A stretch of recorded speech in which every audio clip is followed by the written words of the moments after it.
24 years ago, two young women vanished while riding bicycles along the Merrimack River in Massachusetts, disappearing without a trace, leaving their families shattered and a small community gripped by fear that lingered for years.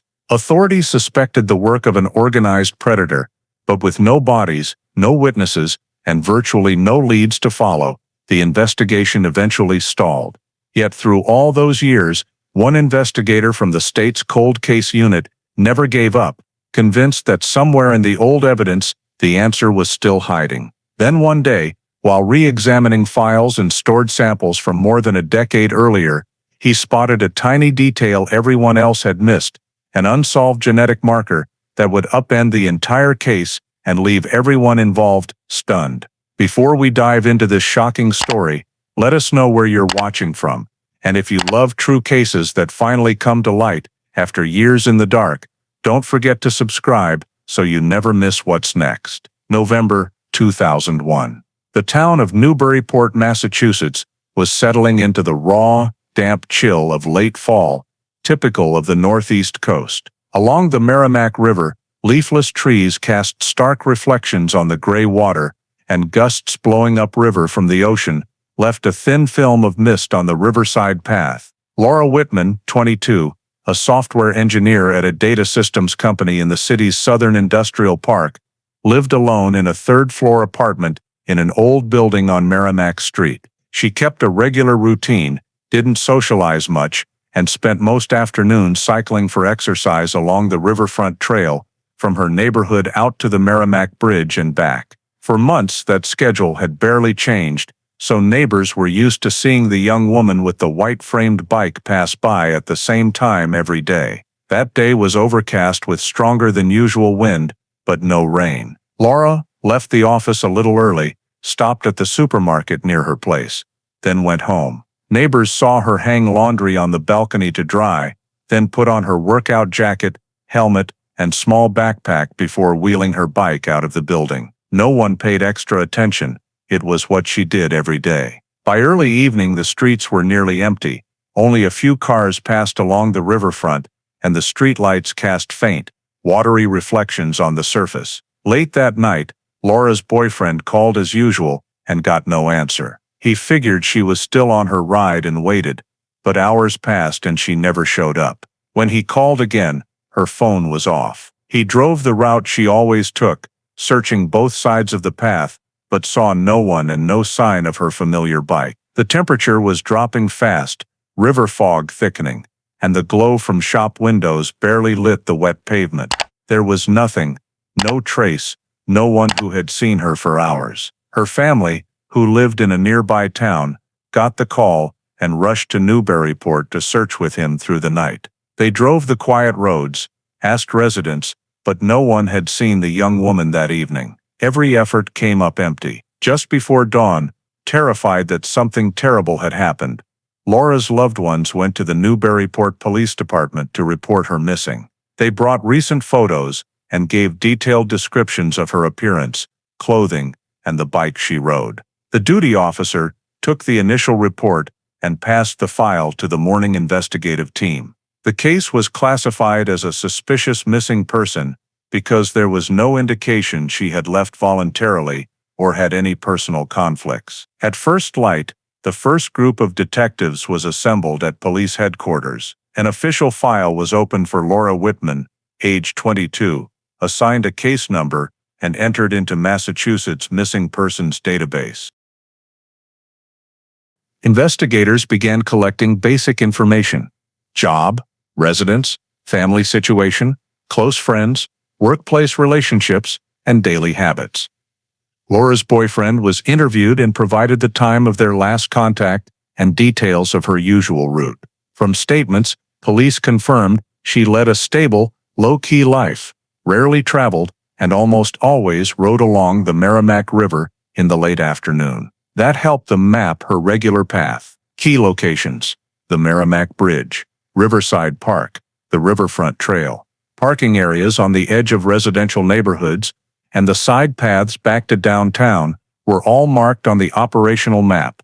A team was sent to Laura's apartment to check the scene. It was tidy, nothing disturbed, everything in its place.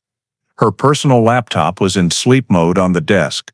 Spare keys, wallet, and ID were still there. No significant clothing or belongings were missing, suggesting she hadn't planned to be gone long. Police contacted the 3 major hospitals in the area, Newburyport General, Anajax, and Amesbury Health Center, but none had admitted anyone matching her description. State traffic accident records for that night showed no incidents involving a bicycle or pedestrian along the river. The cell provider supplied Laura's phone records.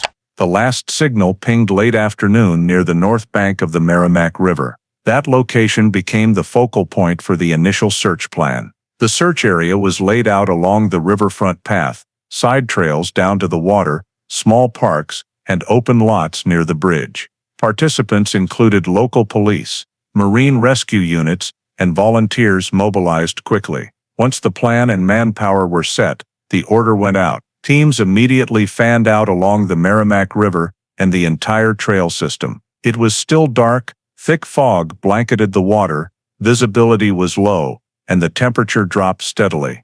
Cold wind off the ocean soaked clothing and equipment with moisture. The marine unit used 2 small boats, equipped with high-power sonar, moving slowly along the south bank, scanning for anything unusual beneath the surface. Readings mostly showed mud and debris mixed with a few large rocks. Nothing stood out. On land, police and volunteers walked the main trail and secondary paths into the riverside woods. Each carried flashlights, radios, maps, and GPS units to mark covered ground. The Essex County K-9 unit brought 2 human scent dogs. They were started near the Merrimack Bridge, believed to be the last area Laura's phone had signal. Both dogs alerted at a spot about 30 meters from the river near a wooden fence, but when officers checked, they found only a few indistinct footprints in dried mud. Nothing conclusive. Another team swept the tall grass to the north with probes and handheld metal detectors in case personal items had been discarded. They logged some scraps of paper and bottle caps, but nothing relevant. By mid-morning, the entire stretch from the bridge to Riverside Park had been thoroughly searched. Fog remained heavy, visibility only 10-15 meters, and dim light made orientation difficult. Teams took short breaks to check gear and refuel before a second sweep at noon. Meanwhile, the Marine unit turned downstream, extending the search another half-mile. They lowered waterproof cameras to an average depth of 2 meters, recording footage that was reviewed live on the boat. Only streaks of light and drifting silt appeared. Reports from every team back to command showed no direct sign of Laura or her bike. No blood, no helmet, shoes, or jacket. A few nearby residents said they heard no strange noises or cries for help that evening. By early afternoon, ground teams shifted to secondary roads connecting to the highway in case of an accident or collision. Police checked every pull-off, small parking lot, and cross street through residential areas, but found no skid marks or impact evidence. At the end of the first day, the search map was updated with dozens of marked coordinates, confirming the core area had been fully covered. In the afternoon briefing, the lead investigator concluded there was no evidence Laura had suffered a random accident or left the area on her own. The absence of a body, belongings, or any sign of life in the initial search zone forced police to consider another possibility. She may have been taken by someone, and Laura Whitman's disappearance was now being treated as likely criminal in nature. The next morning, as the first daylight touched the still misty Merrimack, the investigative team returned to the bike path for detailed crime scene processing. The trail was completely sealed off, covering more than 200 meters from the Merrimack Bridge to the turnoff for Riverside Park. Yellow caution tape ran parallel along the path to preserve potential evidence. The forensic team began by filming and taking initial measurements of the terrain. The asphalt was coated with a thin layer of mud from overnight mist, perfect for retaining footprints or tire marks. At a curve near the wooden fence, one technician spotted a series of large shoe prints, clearly bigger than a woman's, imprinted in the damp soil. The stride pattern ran from a side path toward the river, with deep heel impressions indicating a heavy person. Parallel to the prints was a drag mark nearly a meter long, with scraped up mud and some broken grass, signs of a struggle or hurried movement. A small branch about 2 centimeters thick was freshly snapped, the wood inside still pale. The technician measured and photographed everything, marking locations with numbered evidence placards. 3 meters away, near the edge of the path, and half covered in dirt and thin moss, they recovered a small plastic object. Picked up with gloved hands, it was identified as Laura's gym key tag printed with L. Whitman and the barcode of a local fitness center. It was sealed in an evidence bag. Soil samples around the drag mark were collected for particle and organic analysis in case blood or foreign material was present. A small gray fabric fiber stuck to the tip of the broken branch was also taken and sealed in a separate vial for comparison with Laura's usual clothing. The entire path surface was swept with handheld metal detectors for anything metallic or dropped.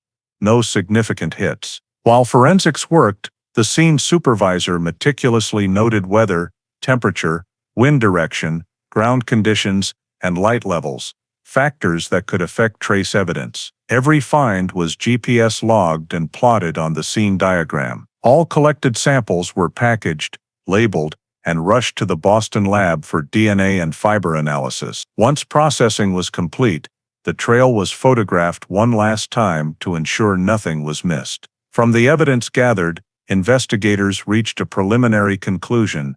The male shoe prints, drag marks, and broken branch all pointed to a confrontation or struggle at that spot, very likely while the victim was riding her bike. No signs of a vehicle accident or natural incident were present, so a sudden attack emerged as the most probable scenario in the early stage of the investigation. After completing the crime scene examination, the Newburyport Police Department shifted to the phase of collecting witness statements and compiling data related to Laura Whitman's movements prior to her disappearance. The list of individuals to be interviewed included her boyfriend, neighbors, co-workers at the tech company where she worked, and several residents living near the Merrimack Bridge. The first interview took place that morning at police headquarters when Laura's boyfriend was brought in to provide additional details. He stated that they had no plans to meet that afternoon, that Laura had left work earlier than usual to go cycling as was her routine, and that she showed no unusual behavior. Her voice on the phone had been normal, and there had been no recent conflicts or personal disputes. They typically texted in the evenings, but that day her phone went dark early. This statement was corroborated by cell carrier data showing her device lost signal near the Merrimack River area. Neighbors on the same apartment floor were also questioned and reported seeing Laura leave the building in the late afternoon with her white-framed bicycle and a small backpack, though they couldn't recall the exact time. Co-workers at the company confirmed she had been coming to work regularly, with no signs of conflict or threats. Among those interviewed, one local resident living near the Merrimack Bridge provided noteworthy information. He said that on the afternoon in question, he saw a silver van parked close to the curb near the turnoff to the riverbank during the exact time frame when Laura would normally pass by. According to him, the van stayed for about 10 minutes before driving off toward the west. He couldn't make out the license plate. The witness emphasized that this van was not one he regularly saw in the area.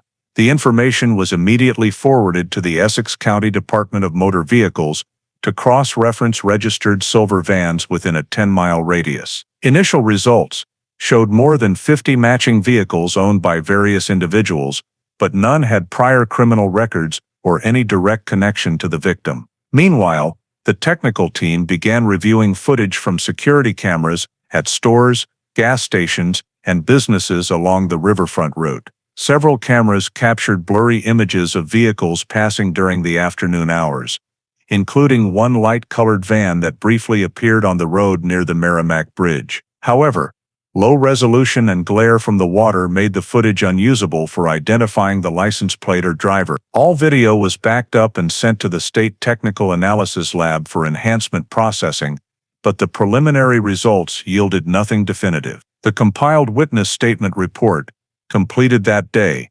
established that Laura left home in the afternoon, likely rode through the Merrimack Bridge area, where a silver van was observed at the same time, and then went completely off the grid. There was no evidence she left voluntarily, no signs of an accident, and no witnesses saw her return to the residential area. Investigators concluded that the presence of the silver van during that exact window could not be considered coincidental. Although no direct evidence existed yet, the working hypothesis was that Laura may have been approached or forced off her cycling route in a very short time frame and possibly coerced into a vehicle. This scenario was entered into the internal investigative report as the priority line of inquiry for the next phase, with the goal of identifying the vehicle's owner and anyone present in the area that afternoon. 3 days after Laura Whitman was reported missing, search efforts continued non-stop along both banks of the Merrimack River. That morning, as the ground search team swept the area west of the Merrimack Bridge, where residential zones meet the trail leading to the grassy riverbank, a volunteer spotted a white object partially concealed in thick bushes. On closer inspection, it was a bicycle lying on its side, its white frame lightly coated with mud. The discovery site was roughly 20 meters off the main trail, surrounded by tall weeds and low shrubs, suggesting the bike could have gone unnoticed for days. The search team immediately contacted command for forensic support. The area was cordoned off and secured to preserve the scene. When the forensics team arrived, they photographed the entire site, measured distances from the trail to the bike, documented ground surface conditions, and noted surrounding traces. The rear wheel was tilted to the right, the handlebars lightly scratched, and the pedals caked with dried mud. On the rear section of the frame was an approximately 8-centimeter-long silver paint transfer, faintly streaked across the white base coat, clear evidence of contact with another painted surface. On the seat, technicians found a small dried blood droplet, dark brown in color. The sample was collected with a sterile swab, sealed in an evidence bag, and sent for testing. Upon closer inspection of the frame, a short dark brown hair was found caught in the rear axle. That hair was collected separately for DNA analysis, with the note "does not match victim's hair color." No other personal items were present at the scene. The grass around the area was flattened in a pattern leading from the trail into the bushes, with no signs of a prolonged struggle, indicating the bike may have been dragged or thrown rather than simply fallen in an accident. The forensics team examined the surrounding soil, but found only mixed footprints, including those from rescue personnel in prior days, making specific identification impossible. After documentation was complete, the bicycle was carefully removed, placed on a protective tarp, and all potential biological evidence locations were marked. The entire bike was wrapped in large plastic bags and sealed on site. The scene report recorded the time of discovery, GPS coordinates, and personnel involved. The bicycle was then transported directly to the Newburyport Police Department for final preliminary inspection before being forwarded to the Boston lab for full forensic examination. In the initial report, investigators concluded that the features on the bike, the silver paint transfer, blood droplet, and foreign hair, all pointed to contact with someone other than the victim. The possibility of a simple accident was ruled out because the bike had been deliberately concealed in dense brush, not left in plain view. The preliminary finding entered into the case file stated, "Physical evidence is consistent with intentional concealment of the vehicle. The scene shows signs of third-party intervention." With this information, Laura Whitman's case was officially classified as a missing person with criminal elements, shifting the investigation to a criminal track, with the bicycle becoming the first major piece of physical evidence in the entire file. Laura Whitman's bicycle arrived at the Boston Forensic Laboratory just 2 hours after recovery. Technicians began a detailed component-by-component examination. The dried blood sample from the seat was processed first using standard DNA extraction solution. However, the quantity was extremely small and had degraded due to 3 days of exposure to moisture, yielding only enough material to determine blood type. Results showed type O, the most common type, and provided no usable genetic profile for individual identification. The report noted that oxidation severely limited source determination. The hair found on the rear axle was examined under optical microscopy and compared to reference samples taken from Laura's apartment. Results showed clear differences. The recovered hair was short, thicker in diameter, with a heavy cuticle layer and dark brown bordering on black coloring, nothing like the victim's hair. The technician concluded it did not belong to Laura and most likely came from a male. The sample was preserved for future nuclear DNA analysis when conditions allowed. The silver paint streak on the frame was also tested. After removing dried mud, the paint was lightly scraped and separated into 3 layers for chemical analysis. Results revealed aluminum and lead compounds in ratios matching industrial automotive paint. When cross-referenced with the State Police Materials Database, the paint matched the color palette used on Ford vehicles manufactured between 1988 and 1992. This was flagged as a significant technical lead due to the rarity of such an exact production year match. The entire bicycle was scanned under ultraviolet light for fingerprints or sweat prints, but no clear patterns were detected,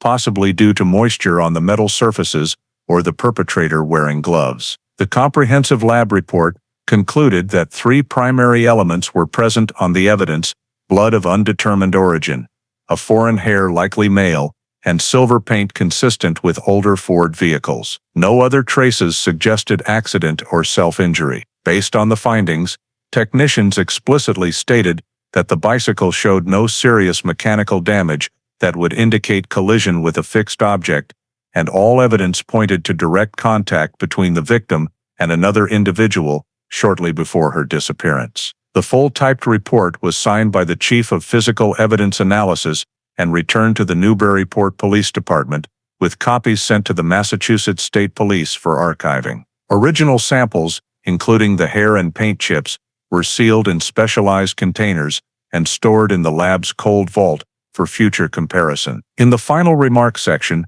the forensic team emphasized that, although individual identification via DNA was not yet possible, the chain of evidence strongly supported the theory that Laura Whitman's disappearance was not a random accident, but likely involved coerced interaction or external assault. When the Boston lab results came back, the Newburyport investigative team moved into the analysis and cross-referencing phase. The marks on the bicycle, the silver paint transfer, typo blood and hair, not belonging to the victim, solidified the conclusion that this was not a natural accident. Lead investigator, Lieutenant Harold Brennan, directed the case be split into 2 primary tracks: possible involvement by someone known to Laura or a random perpetrator. The acquaintance angle was prioritized initially to rule out close contacts. Laura's boyfriend, who had voluntarily reported her missing, underwent a second in-depth interview. His statement was compared against cell phone location data and timestamps, confirming he was at his workplace throughout the afternoon and evening of the disappearance. Colleagues verified he left his office after 9 p.m., hours after Laura had already vanished. With no discrepancies in his timeline or objective evidence, he was cleared as a suspect. The team then expanded to indirect contacts: co-workers, neighbors, friends, gym trainer, and recent acquaintances. Several were brought in for statements, but none displayed motive or suspicious behavior. Laura's personal record showed no financial disputes, romantic conflicts, or external threats. As the known associate angle narrowed, Brennan shifted focus to the random perpetrator theory. Based on the scene characteristics, he believed the offender likely used a vehicle, knew the trail system well, and chose a low-traffic window. The silver van, reported by the witness, became the only solid lead. Police worked with the Essex County DMV to further screen Ford and similar model vans from the 1988-1992 production window that matched the paint sample. A total of 47 registered owners within a 15-mile radius were identified: mechanics, delivery drivers, local residents, and temporary port workers. Each was checked for location and activity on the day of the disappearance. None lacked an alibi or had relevant priors. At the same time, analysts continued reviewing traffic, retail, and toll camera footage around the Merrimack Bridge area, but images remained too blurry or obstructed to identify plates. The lack of clear video created a temporary deadlock. Still, a statistical profile compiled from all available data indicated a highly location-selective crime committed in late afternoon when the trail was quiet. Investigator PDU Brennan hypothesized the perpetrator likely lived or worked near the Merrimack River, knew the connecting side paths between the trail and residential areas, and was confident enough to act quickly and conceal evidence before nightfall. Mapping the scene, he noted multiple stretches of Riverside Road flanked by dense trees with no nighttime lighting, ideal for a sudden approach. Technicians suggested that if a van was used, the driver could pull to the shoulder, block the bicycle's path, and force the victim inside with minimal noise. These factors were included in the preliminary criminal behavior assessment, which concluded the act was likely committed by someone familiar with or frequently in the area, not a complete stranger. Police continued screening regional sex offender and violent crime records for similar patterns, but found no matches. The Phase 1 summary report was finalized more than 2 weeks after the disappearance, documenting all investigative avenues, suspect lists, collected evidence, and preliminary findings. It concluded the case most likely involved an individual with detailed knowledge of the Merrimack terrain, access to a vehicle, and the ability to control the victim briefly without detection. The physical traces on the bicycle, combined with scene data, provided the basis for the team to continue pursuing the theory that the perpetrator planned the act, selected the location precisely, and operated under optimal conditions to avoid being seen. Nearly a year after Laura Whitman's disappearance, the city of Newburyport had gradually returned to its normal rhythm, but the investigation file remained open under periodic review. In September 2002, on a clear, lightly breezy weekend afternoon, local police received a report of another missing person case on the exact same stretch of road along the Merrimack River. This time, the victim was 17-year-old Emily Sanders, a high school senior who lived with her family in a residential neighborhood about 3 miles from the Merrimack Bridge. According to her parents, Emily left home around 4:30 p.m. to go cycling for exercise and said she would be back before dark. When night fell and she still hadn't returned, the family called her phone repeatedly but got no answer. Her bicycle, cell phone, and personal bag were all gone. A missing person report was filed just hours later, and search teams were mobilized that same night. By the following morning, searchers had found several items scattered along her usual cycling route.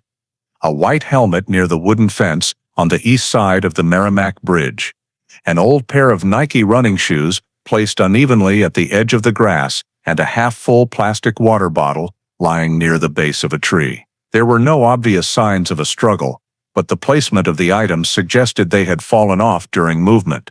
Police cordoned off an area nearly 200 meters wide and set up a temporary command post to collect evidence. The forensics team photographed, measured, and took soil samples. A small skid mark was discovered on the damp ground near the shoes, along with a few indistinct footprints leading toward the riverbank. All physical evidence was collected, sealed, and sent to the lab. For 3 straight days, rescue teams and Marine Unit officers searched the Merrimack River and expanded the area to include Riverside Park, but nothing further of significance was found. News of Emily's disappearance spread quickly through the city, raising alarm because the route was identical to the one where Laura Whitman had vanished. Under public pressure, the Newburyport Police Department requested additional resources, reorganized the investigative team, and focused on possible links between the 2 cases. While the search continued, exactly 1 week later a passerby reported finding a woman's turquoise jacket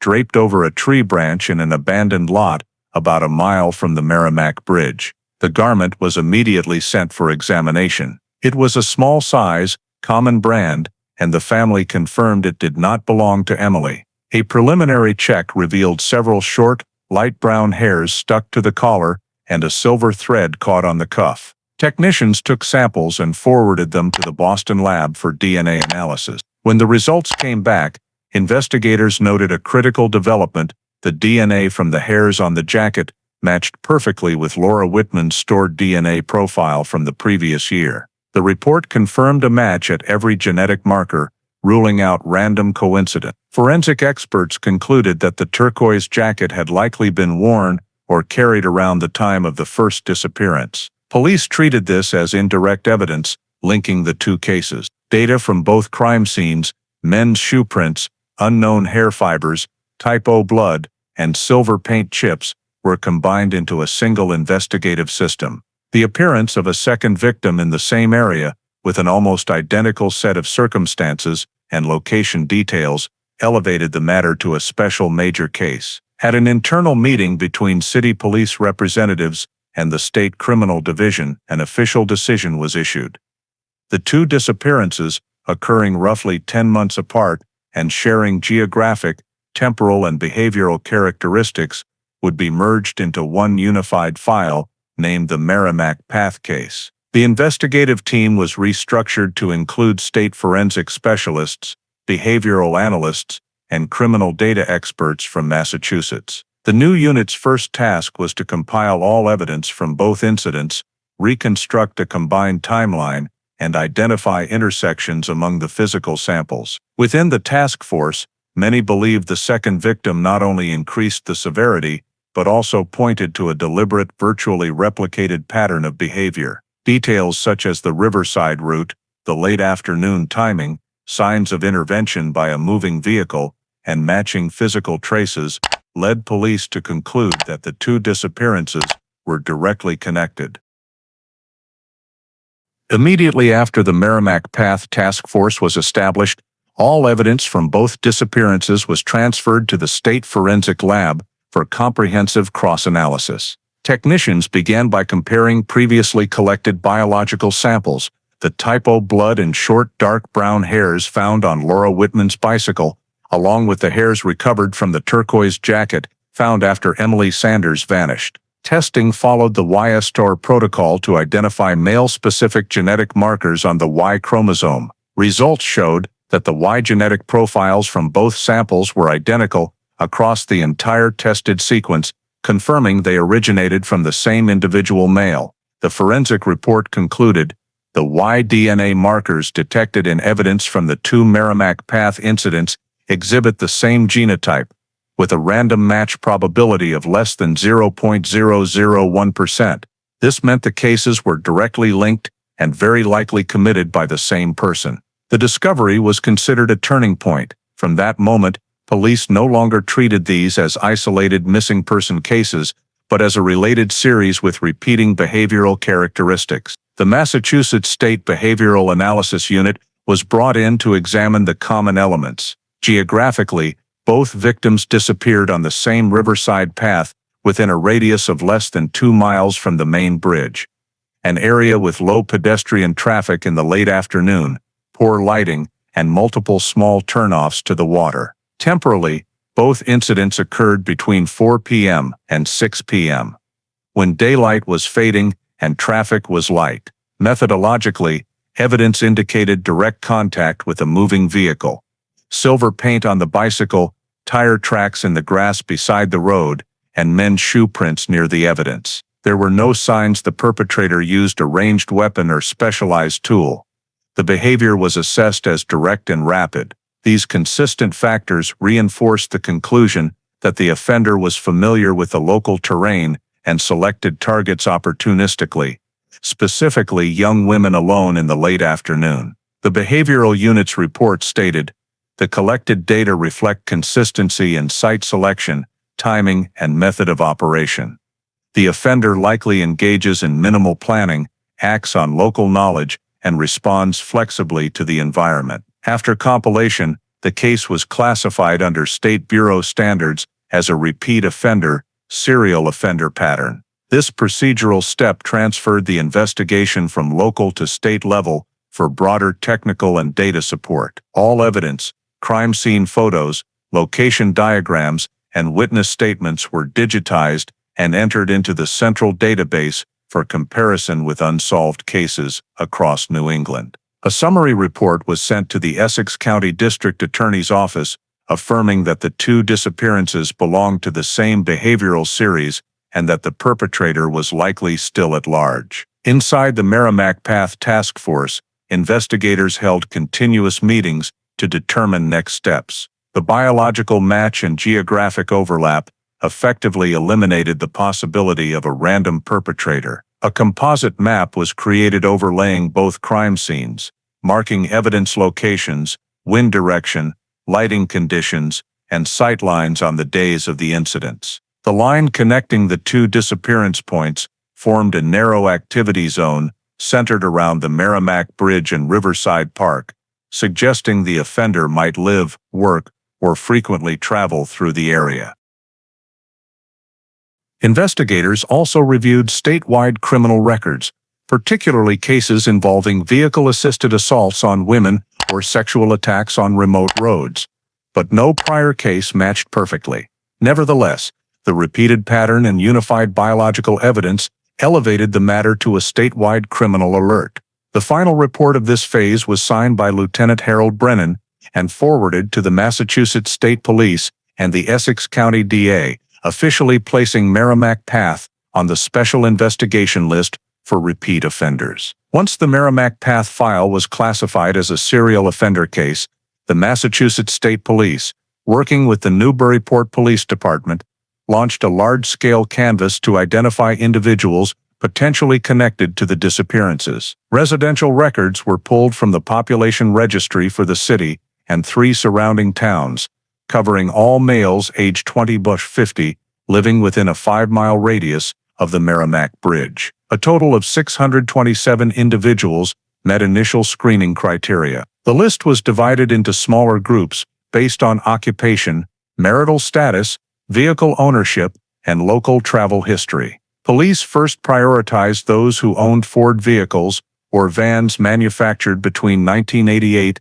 and 1992, matching the paint evidence from the first case. The 2-week screening process combined criminal record checks, prior convictions, and local employment data. Many names were quickly cleared due to solid alibis or lack of matching vehicles. After the initial phase, the list was narrowed to 23 individuals flagged for detailed investigation. Among them, one file immediately caught Lieutenant Harold Brennan's attention: Brian Patrick Miller, age 29, residing in Peabody, more than 30 miles from the scene. Records showed Miller had registered temporary residence in the Merrimack area in 2001 while working for a mechanical services company and regularly traveled the Riverside Road to his job. He owned an older silver Ford van, 1989 model year, still registered and in use. Criminal records revealed that Miller had been arrested in Arizona in 1989 at age 16 for a knife assault.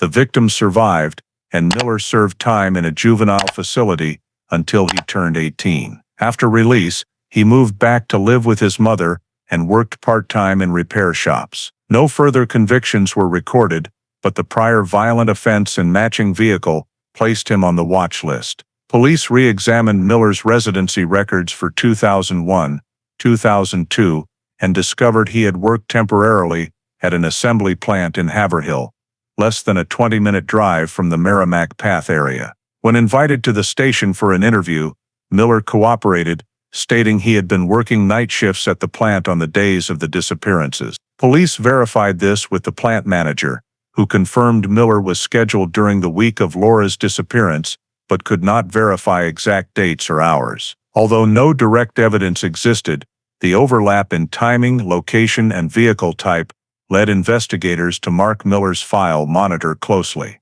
The remaining individuals on the list of 23 were also checked.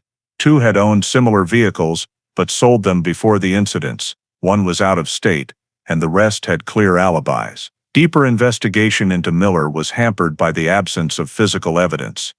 No witness had seen his van in the area at the relevant times, and the previously collected paint and hair samples contained insufficient DNA for individual comparison. Still, an internal report written by Brennan described Miller as a subject of special interest due to his travel pattern matching the crime corridor and his history of violent crime. Brennan requested the behavioral unit re-examine the 1989 Arizona file for psychological indicators.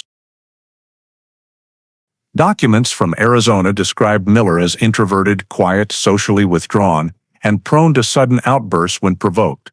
Though not enough to establish a direct link, The information was added to the supplemental notes section of his file. By month's end, the compiled short list of viable suspects was completed and submitted to the Essex County DA. In the summary, Lieutenant Brennan wrote, "No individual is currently chargeable, but Brian Patrick Miller warrants continued surveillance due to vehicle match, travel history, and prior violent offense. Recommend keeping the file active pending additional forensic results." Thus, although no direct physical evidence tied Miller to the disappearances, his name remained on the Merrimack Path suspect list as a person requiring long-term monitoring. In the months that followed, despite the Merrimack Path team's continued collection of leads and verification of tips, the case saw no significant progress. Evidence samples were resubmitted for further testing multiple times, but results remained the same. Insufficient DNA for individual profiling, no matching fingerprints, and no new physical items recovered from the scenes. All leads regarding the silver van remained hypothetical. No license plate or specific owner could be identified. Re-interviewed witnesses recalled nothing beyond seeing a light-colored vehicle on the afternoons in question. Attempts to match the case with other disappearances in New England during the same period turned up no similar incidents. Brian Patrick Miller's file stayed under observation, but without direct evidence the DA could not obtain search warrants or file charges. The vehicle search also stalled. The paint chip from Laura's bicycle only narrowed the make and model years to 1988, 1992, an unmanageably broad range. Large-scale searches along the Merrimack River were gradually scaled back as city police resources were redirected to more urgent active cases. The victims' families continued contacting the department for updates, but the answer never changed. No new leads, no bodies recovered, no charged suspect. By early 2003, after nearly 18 months of continuous investigation, all active operations on the Merrimack Path case were officially suspended. The final report concluded, "No physical evidence or direct witness testimony establishes a specific criminal act. The victims are classified as missing under unknown circumstances." The file was closed per procedure and transferred to the Massachusetts State Police Cold Case Archives under identifier Cold Case 03MP. Original evidence, including hair fibers, paint chips, fabric fragments, and copies of the unidentified DNA profiles, was sealed and sent to long-term storage at the Boston lab. Lead investigator Harold Brennan completed the handover paperwork with a recommendation that the case be re-examined if future advances in DNA technology permitted. Once all documents were sealed, Merrimack Path was officially removed from the active investigation roster. From that point on, the name Merrimack Path appeared only in the archives of unresolved missing person cases, an unfinished file among hundreds of others, awaiting the day sufficient new evidence might allow it to be reopened. Nearly 15 years after the Merrimack Path case was classified as a cold case, in the spring of 2017, the Massachusetts State Police launched a comprehensive review program of all backlogged unsolved cases that still had unidentified DNA evidence preserved. The project was overseen by Lieutenant Clark Schwarzkopf of the Cold Case Division, a veteran criminal investigator with more than 20 years of experience who had participated in numerous reinvestigations based on biological evidence. As hundreds of old case files were pulled for review, Schwarzkopf focused on those involving violence and signs of repeated offender behavior. During the screening process, he zeroed in on file number 03MP, archived since 2003 and titled Merrimack Path, 2 victims, unidentified offender. The file was over 400 pages thick and contained crime scene reports, witness statements, forensic reports, and sealed physical evidence. When he opened the appendix, Schwarzkopf noticed one detail that had never been reprocessed since the case was closed. The DNA samples recovered from hair and blood on victim Laura Whitman's bicycle, as well as the hair found inside the teal jacket belonging to victim Emily Sanders, had only been analyzed using the old generation YSTR method. In the early 2000s, genetic sequencing technology was still limited. It could not isolate enough individual genetic markers for personal identification and was only capable of confirming gender and providing statistical probabilities. Thanks to recent technological advances, modern forensic labs could now expand YSTR analysis to more than 700 genetic data points, making comparisons thousands of times more accurate. Seeing an opportunity for new information, Schwarzkopf requested that the original evidence samples, stored in the Boston lab's cold storage, be retrieved. He and a technician checked their condition. The sample tubes were still sealed, the storage temperature had remained stable, and the evidence was suitable for retesting. An internal report noted that the blood from the bicycle still retained basic proteins and nuclear DNA could be extracted. Schwarzkopf drafted a formal request to the director of the Boston lab, asking for reanalysis using expanded genetic sequencing combined with genetic genealogy databases, a method already being successfully applied in other states to identify unknown offenders. Once approved, the entire Merrimack Path file was officially reopened in the system, its status changed from closed, archive to active, re-examination. Schwarzkopf assigned a team of technicians to re-examine the entire DNA data chain, eliminate old errors, and rebuild the YSTR genetic profile at the highest level of detail. He also contacted the State Crime Data Center to confirm that the case's genetic profile had never been run against the expanded CODIS database since 2003. That meant the original genetic sequence had never been compared to the millions of new DNA profiles added over the past 15 years. In his report to superiors, Schwarzkopf wrote, "Today's technology can unlock data that was inaccessible to us 15 years ago." The Merrimack Path case meets both the technical requirements and the potential for successful re-examination. Final approval came in early May 2017. The evidence was transported from cold storage to the Boston lab under strict temperature-controlled conditions. The analysis team was instructed to run parallel tests on 2 independent systems to ensure accuracy. Every step was filmed and archived in the technical file. Reopening the Merrimack Path case marked the first time since 2003 that a Newburyport missing persons case had been re-examined on a statewide scale using modern DNA technology. For Schwarzkopf, this was not just routine procedure, it was a chance to test science's ability to restore justice to cases once thought lost to time. When the Merrimack Path evidence arrived at the Boston lab, the technicians began reanalysis using expanded genetic sequencing combined with DNA genealogy technology. The new generation YSTAR system allowed them to read hundreds of genetic markers instead of the few dozen possible with the old tests. After more than 2 weeks of continuous work, the final results were sent to the Massachusetts Cold Case Division. The report showed that the Y genetic profile recovered from evidence in both crimes formed a rare sequence found only in certain family lines in the northeastern United States. When the profile was compared against public genealogy databases, the tracing software returned the highest match with DNA bearing the surname Miller, primarily originating from Arizona, Pennsylvania, and Massachusetts. This eliminated more common profiles and narrowed the suspect pool considerably.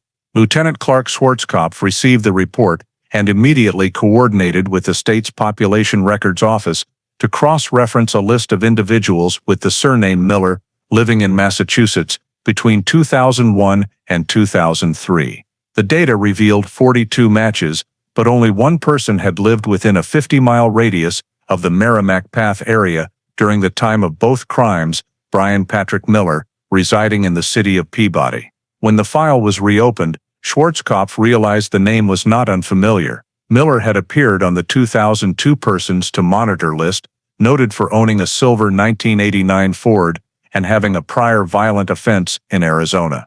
Crucially, the old file had never been pursued further due to lack of physical evidence. Using the new data, Schwarzkopf requested Miller's full criminal record from Arizona. The response confirmed that in 1989, at age 16, Miller had been arrested for stabbing a 24-year-old woman named Celeste Bentley in the back. The victim survived, and Miller was sentenced to juvenile rehabilitation. The case file described a sudden attack from behind while the victim walked alone on a quiet street, using a folding knife and fleeing immediately afterward. The modus operandi caught Schwarzkopf's attention because it closely mirrored the Merrimack Path crimes: sudden attack, confined space, no witnesses, short duration, and a probable bladed weapon. Additional information from Arizona showed that after release, Miller moved to Massachusetts with his mother, lived in Peabody, and worked seasonal jobs at local machine shops. When Peabody residency records were rechecked, police confirmed Miller had registered a temporary address less than 30 miles from the Merrimack River and had worked at a Haverhill machine shop from 2001 to 2002, the exact period when both victims disappeared. To strengthen the link, Schwarzkopf contacted the state DMV to verify the registration history of the 1989 silver Ford.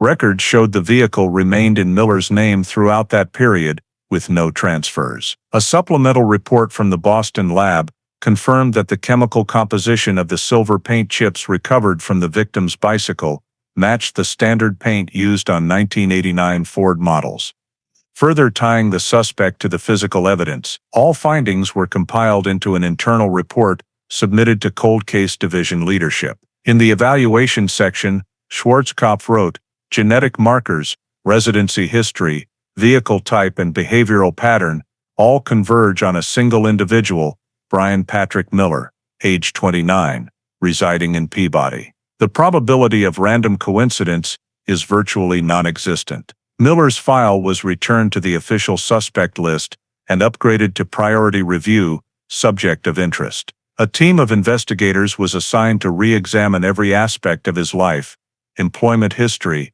social relationships, travel patterns, and activities between 2001 and 2003. At the same time, Schwarzkopf drafted a summary report to the state prosecutor's office, requesting permission for covert surveillance to obtain direct biological evidence for definitive genealogy confirmation. In the conclusion, he noted, "The genealogy results not only point the investigation in the right direction, but also reaffirm the value of evidence preserved for 15 years. The YS-TER profile matching the Miller surname is the first breakthrough that reopens the possibility of identifying the real Merrimack Path offender." With these results, a case forgotten for nearly 2 decades was reactivated in the state investigation system, and the name Brian Patrick Miller once again took center stage.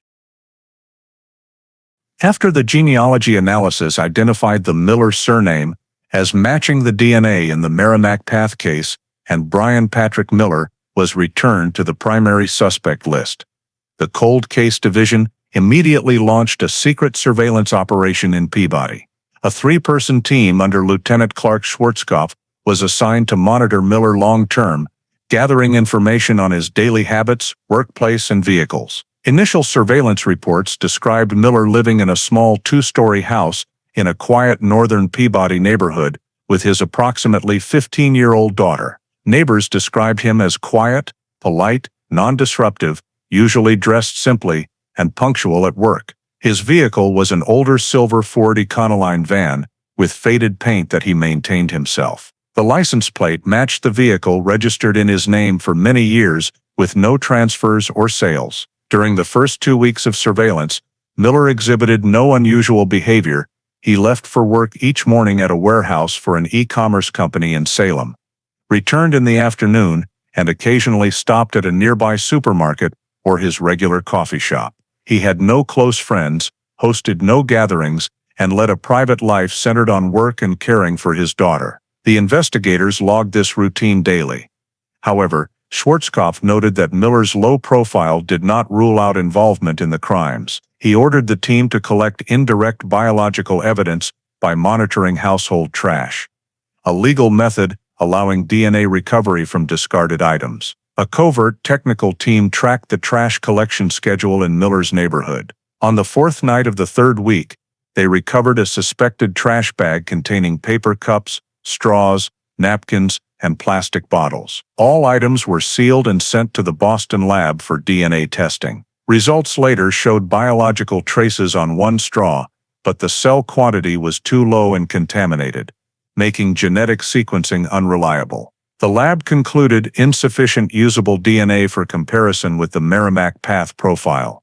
This prompted Schwarzkopf to pursue a more proactive plan to obtain a direct sample from the suspect with absolute certainty. Before proposing the next step, he instructed continued surveillance of Miller's daily routine to identify the best opportunity. Observers noted he parked in the same company lot spot every morning, took lunch at the same time, often brought his own food and reused water bottles, and regularly visited a fast food restaurant near home on weekends with his daughter. These details were documented as the basis for a natural, non-suspicious DNA collection plan. Schwarzkopf submitted an internal report to cold case leadership requesting Phase 2 of surveillance. Target Brian Patrick Miller has been determined to have probable involvement in the Merrimack Path case. Request permission to collect direct DNA sample via publicly used items for genealogy verification. The plan was approved the following week. While awaiting execution, the team continued gathering observational data, footage of Miller leaving home in the morning, return times, playing loud music in his car, and consistently parking the silver Ford in the same spot near the company fence. The compiled surveillance report exceeded 40 pages, detailing his entire routine over more than a month. Everything painted the picture of a middle-aged man living a closed-off, impulse-free life with no debts, alcohol, or drug issues. Yet Schwarzkopf believed this normality could be a facade. Miller's ownership of a 1989 silver Ford, matching the paint chips from the victim's bicycle, combined with his prior violent stabbing in Arizona, kept Schwarzkopf firmly committed to this lead. After 6 straight weeks of surveillance, the Cold Case Division agreed on the timing for direct DNA collection.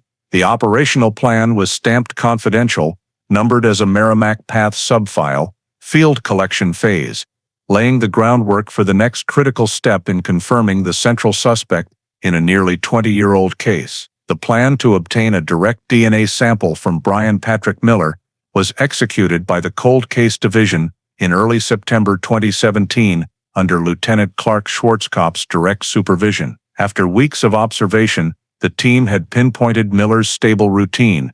Every morning he drove his silver Ford Econoline to the Salem warehouse, parked in the same spot, ate lunch in his vehicle, and regularly visited a nearby fast food restaurant on weekends. Based on this schedule, Schwarzkopf proposed collecting DNA in a natural setting without direct contact to avoid privacy violations. A special task force was positioned at the restaurant Miller frequented, coordinating with management to retain items he used. On September 10th, around noon, Miller arrived with his daughter, ordered 2 meals, and sat near the window. Undercover investigators sat scattered throughout the area, documenting every action. After eating, Miller drank from a paper cup and left after about 30 minutes. As soon as he exited, trained staff cleared the table, retained the cup and straw, placed them directly into a prepared evidence bag, signed for the time, and transferred them to the surveillance vehicle parked outside. The items were transported the same day to the Boston Crime Lab under cold chain conditions,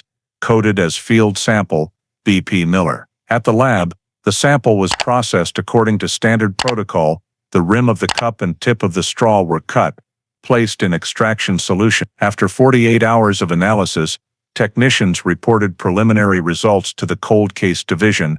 The sample contained complete male DNA with sufficient markers, at least 17 loci, for comparison with the Merrimack Path YSTR profile. By the morning of September 14th, the official result was released. The genetic sequence matched 100% across all tested markers. The forensic report stated clearly, the Y-DNA obtained from Brian Patrick Miller's personal item is a 100% match with the genetic profile recovered from evidence in both Merrimack Path crimes. The probability of random coincidence is less than 1 in 10 billion. Upon receiving the results, Schwarzkopf called an emergency team meeting. After 15 years in storage, this was the first time they had direct genetic evidence linking a suspect to both crimes. All data was cross-checked to rule out error. A second independent lab in Cambridge confirmed an identical full match, establishing absolute reliability. Schwarzkopf immediately drafted an official report to the Massachusetts Attorney General's office, requesting Miller's classification be upgraded from person of interest to primary suspect. The 17-page report detailed the collection procedure, chain of custody, test results, and connecting factors. Silver paint chips on the victim's bicycle, matching Miller's 1989 Ford. The 1989 Arizona knife attack, mirroring the Merrimack Path modus operandi, and the conclusive Y-star DNA match, confirming a single male genetic source. The report included all technical documentation, sealed photographs, and transfer logs to ensure legal admissibility. By mid-September, a statewide surveillance warrant was issued, allowing the Cold Case Division to maintain heightened monitoring of Miller while prosecutors prepared an arrest warrant application. In his personal journal, Schwarzkopf wrote, "We have come full circle after 15 years. It all began with a single hair in a teal jacket, and now technology has brought us back to the starting point with a clear answer." With the DNA match independently verified by 2 laboratories, Brian Patrick Miller was officially identified as the central and sole suspect, whose DNA fully matched the evidence in both Merrimack Path crimes, marking the decisive turning point in a nearly 2-decade investigation. After the DNA identification results confirmed an absolute match between the sample obtained from Brian Patrick Miller and the evidence samples in the 2 Merrimack Path cases, the Cold Case Division, in coordination with the Massachusetts State Prosecutor's Office, quickly finalized the case file to request arrest and search warrants for the suspect. On September 20, 2017, a judge at the Essex County Court signed the warrants authorizing police to arrest Miller and search his residence in Peabody. The operation was executed at 6 a.m. the following day, involving the state tactical team and investigators from the Cold Case Division. The 2-story gray house, located in a quiet residential neighborhood, was discreetly surrounded. When officers knocked, Miller answered the door in his sleepwear, appearing confused upon being informed of the search warrant. He was ordered to leave the premises while investigators carried out their duties. The ground floor was searched first. The place was cluttered, with cardboard boxes and mechanical parts lined up along the hallway, indicating years of hoarding habits. In the garage, police located a silver 1989 Ford Econoline van with a license plate matching the registration records. The vehicle was immediately sealed on-site for forensic examination. While searching the second-floor storage room, one of the investigators discovered a sealed plastic bin on a high shelf. Inside was a neatly folded turquoise jacket made of old but undamaged fabric. The color matched exactly the jacket previously recovered at the 2002 Emily Sanders disappearance scene. The jacket was seized and sealed as evidence. In a nearby desk drawer, they found a detailed map of the Merrimack River area, printed in 2000, marked with numerous handwritten red ink notations highlighting trails, bridges, and riverbank sections. The map was carefully folded and placed among old documents, indicating Miller's particular interest in the area where both crimes occurred. During a second search of the garage, technicians discovered a pair of black cycling gloves on a shelf near the door. The surface of the gloves had dried dark brown stains suspected to be blood. The sample was collected and sent immediately to the Boston Crime Lab for analysis. Meanwhile, investigators continued documenting and cataloging every seized item, including numerous mechanical tools, duct tape, nylon cord, and several folding sports knives. All evidence was sealed, coded, and transported to the forensic center the same day. That afternoon, preliminary laboratory results were sent to the Cold Case Division. The report confirmed that the brown stains on the gloves were human blood, and that the DNA profile matched exactly the sample from victim Laura Whitman, stored in the 200 files. This discovery was regarded as the first direct physical evidence linking Miller to a crime scene. That same evening, Schwarzkopf and 2 investigators went to the Peabody Temporary Detention Facility, where Miller had been held since his morning arrest. He was informed of the initial charges related to the 2 Merrimack Path disappearances and his right to an attorney. According to the record, Miller remained calm, offered no resistance when handcuffed, and only briefly asked the reason for his arrest. While being transported in the police vehicle to the Cold Case Division headquarters in Boston, a trip lasting over an hour, he remained silent the entire time. Meanwhile, forensic technicians continued, thoroughly searching the entire house, particularly the basement and garage, looking for additional biological traces or items that might be connected. They noted numerous old objects, including boxes of duct tape, plastic zip ties, and several rusted blade knives. These items were additionally seized for later testing. By the end of the day, the search operation concluded. The preliminary report summarized the findings. At the residence of suspect Brian Patrick Miller, law enforcement seized evidence, including a turquoise jacket, a Merrimack River area map, and cycling gloves bearing bloodstains. Initial analysis confirmed the DNA in the blood sample matches victim Laura Whitman. Based on the genetic evidence, physical evidence, and independent forensic results, Miller's detention was extended, and his status was officially changed from person under investigation to arrested suspect. In the final daily log, Lieutenant Clark Schwarzkopf noted, "After 16 years, we finally have direct evidence connecting the suspect to the Merrimack Path crime scenes. The investigation has entered the phase of confirming the perpetrator." After his arrest, Brian Patrick Miller was transferred to the Cold Case Division interrogation room in Boston that same evening. The interrogation was conducted by Lieutenant Clark Schwarzkopf and 2 veteran state investigators. Per procedure, Miller was fully informed of his legal rights, including the right to remain silent and the right to an attorney. He nodded to confirm understanding, but initially declined the presence of counsel, stating, "I have nothing to hide." In the opening phase, Miller remained calm and completely denied any involvement in the 2 Newburyport disappearances. He claimed he had never been to the Merrimack River area in his life, and that everything the police found was mere coincidence. When Schwarzkopf presented the evidence of the absolute DNA match, Miller fell silent and stared at the table. The investigators shifted to direct confrontation. They sequentially showed crime scene photos, copies of the DNA results, photographs of the blood-stained gloves, and especially the report confirming the blood on the gloves matched victim Laura Whitman. When asked why her blood was on his belongings, Miller gave evasive answers, suggesting someone might have planted it, or I bought the used gloves at a tool flea market. After nearly 2 continuous hours, he began showing signs of fatigue and started speaking haltingly. Schwarzkopf adopted a calmer tone and showed him a photo of the turquoise jacket found in his home, the item that matched the one recovered at Emily Sanders' 2002 disappearance scene. "Do you recognize this jacket?" Schwarzkopf asked. Miller stared at it for a long time before quietly replying, "I think I might have kept it for a long time."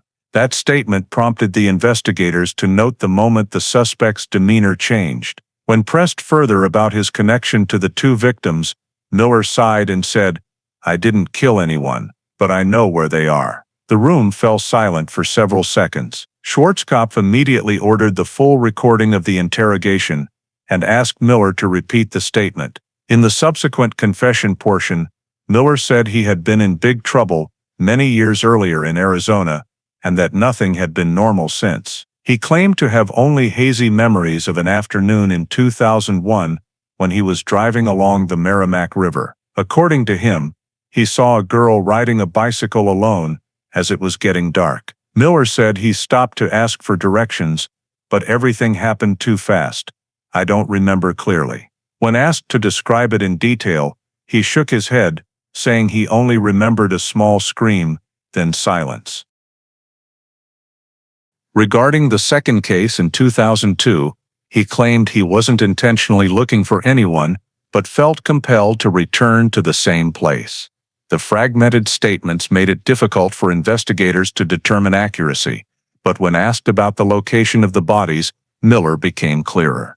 He described an old place, a former abandoned auto repair shop, located about 1.5 miles southwest of the Merrimack River near Rayburn Industrial Road.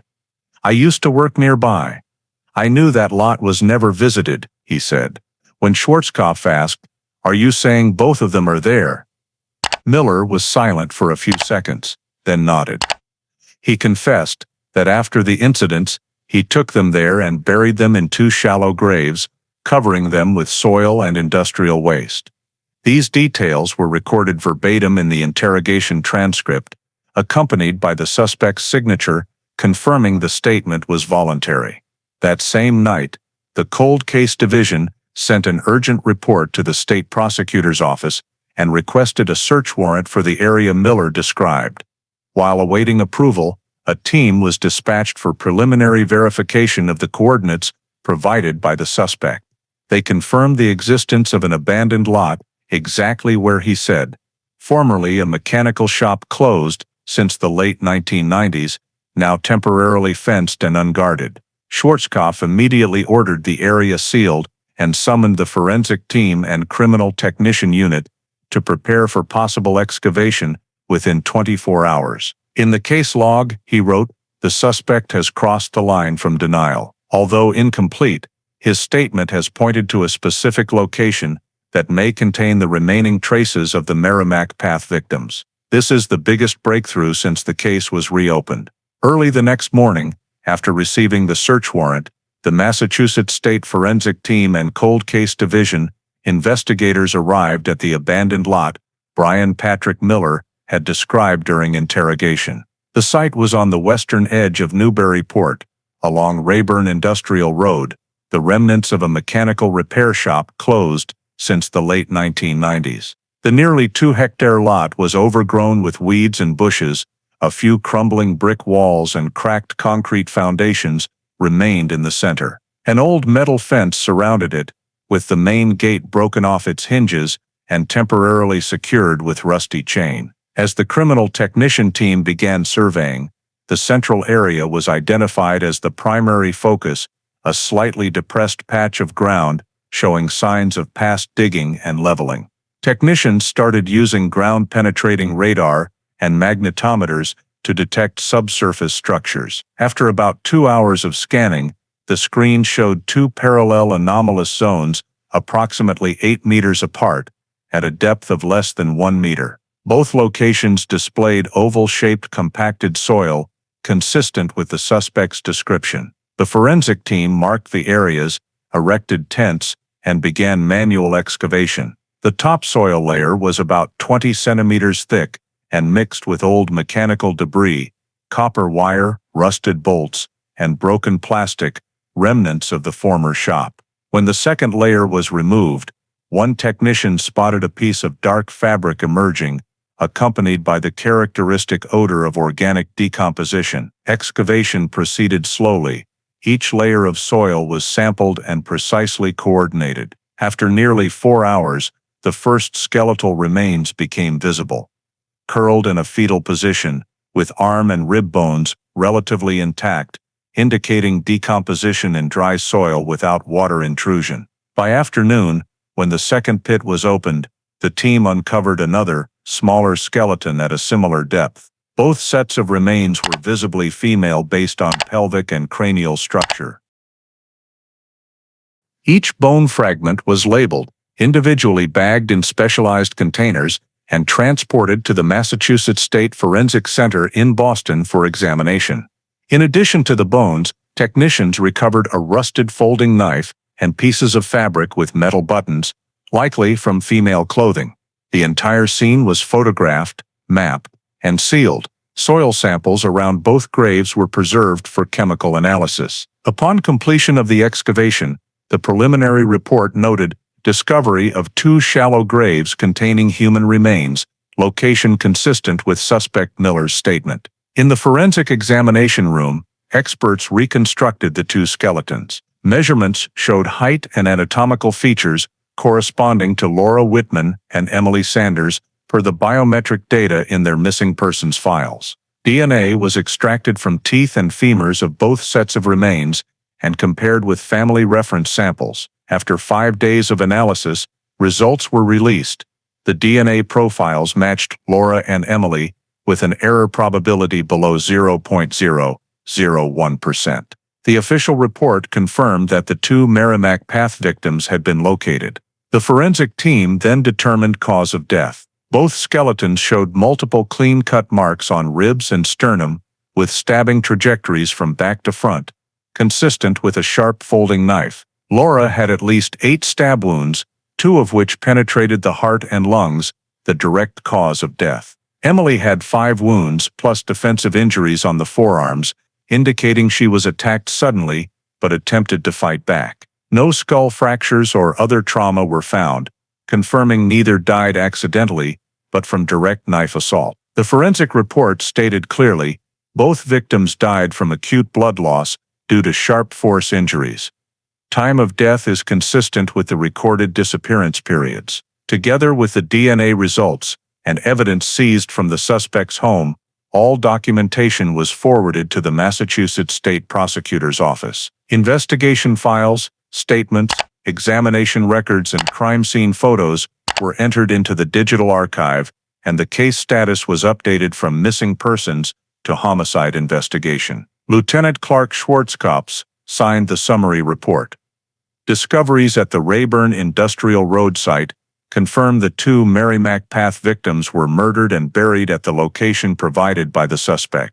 Forensic evidence concludes death by multiple stab wounds. The case file is officially reclassified from missing persons to homicide. This outcome closed the nearly 16-year search phase while opening the next stage of prosecution against suspect Brian Patrick Miller, who is currently detained on first-degree murder charges. In April 2018, nearly a year after the 2 sets of remains were exhumed and forensic results confirmed the identities of the victims, the trial of Brian Patrick Miller officially opened at Salem Superior Court in Massachusetts. This was one of the most closely watched cases in the history of Essex County's judicial system, not only because the investigation had dragged on for nearly 2 decades, but also because of the brutality of the crimes and the chain of evidence recovered through modern DNA technology. The courthouse's largest courtroom was placed under tight security. Dozens of reporters, observers, and family members of the 2 victims had been present since early morning. Miller appeared in a gray prison jumpsuit, calm in demeanor, with closely cropped hair and a face that showed no emotion. When the judge read the charges, 2 counts of first-degree murder and concealment of bodies, he only nodded slightly to confirm his identity and remained silent. The prosecution, led by Assistant District Attorney James Rowland, opened the trial with a detailed presentation of the investigation process. He laid out the chain of evidence, piece by piece. DNA results showing a perfect match between samples taken from Miller and evidence from the 2 Merrimack Path cases. Physical items seized from the suspect's home, including a teal jacket, a map of the Merrimack River area marked with notations, and a pair of bicycle gloves bearing blood that matched the DNA of victim Laura Whitman. Added to that was Miller's own statement during interrogation, in which he admitted he knew where the 2 bodies were buried and described the exact location on Rayburn Industrial Road, a description that later matched the excavation site perfectly. The prosecutor emphasized that Miller's actions demonstrated preparation and calculation.